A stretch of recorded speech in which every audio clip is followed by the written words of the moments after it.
Lorsque je m'adresse aux bénévoles de la société, et cela vaut aussi pour le personnel, je leur cite une pensée de Margaret Mead qui dit tout. Il ne faut jamais douter de la capacité d'un petit groupe de citoyens éclairés et déterminés à changer le monde. C'est même la seule manière d'y parvenir. La Société canadienne du cancer a-t-elle changé le monde? Oui. Oui. Je vous ai parlé de notre dynamique communauté de chercheurs. Si cette communauté existe, c'est grâce à la société. Nos scientifiques mènent des travaux qui ont une incidence mondiale. Et c'est ici que l'investissement dans la recherche est le plus fructueux. Rien de tout cela n'aurait été possible sans la contribution de la Société canadienne du cancer. La constance de cet engagement, le financement continu de la part de la population, de la société, des donateurs, la créativité et l'excellence dont fait toujours preuve notre milieu scientifique et le talent de l'Institut pour recruter des chercheurs d'exception sont autant de garanties que nous pourrons guérir davantage de cancers.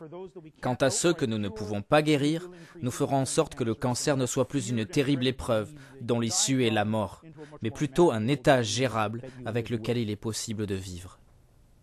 Avant de vous quitter, j'aimerais partager avec vous une autre belle histoire bien d'ici, qui met en scène la Dr Brenda Galli, ophtalmologue à Toronto, et la Dr Helen Chan, oncologue à l'hôpital Sick Kids de Toronto. Mais d'abord et avant tout, c'est l'histoire d'une famille originaire de London en Ontario, les Hodnott. Le père Terry, qui doit être dans la mi-quarantaine, a eu un cancer de l'œil appelé rétinoblastome. La maladie s'est déclarée alors qu'il était tout petit, à l'âge de 3 ans environ. Il y a 40 ans, le scénario était le suivant.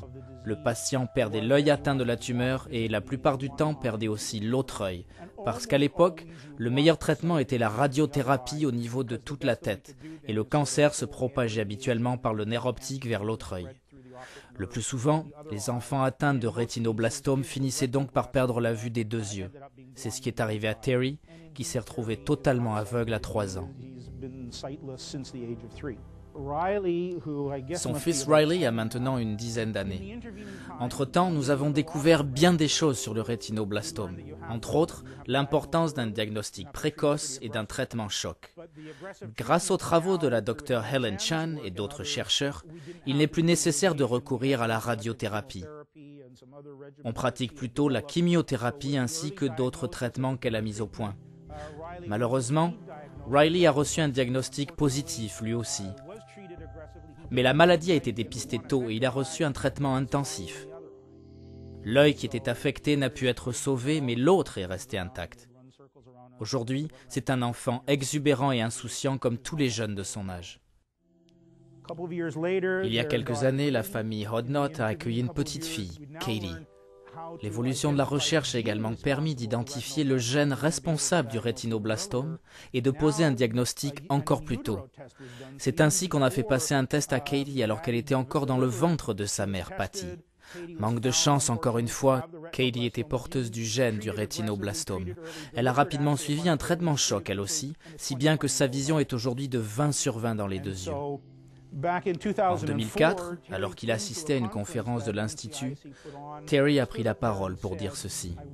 « Je tiens à souligner l'excellence de la recherche qui a permis de sauver 3 des 4 yeux de mes enfants. Voilà les effets concrets de votre travail. Ça ne se passe pas uniquement dans le laboratoire.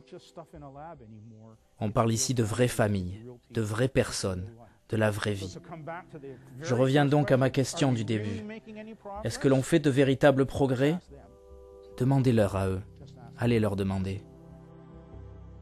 J'espère que mes propos vous auront permis de constater que le partenariat exceptionnel qui unit l'Institut national du cancer du Canada et la Société canadienne du cancer fait véritablement une différence dans la vie des gens, ici au Canada et partout dans le monde.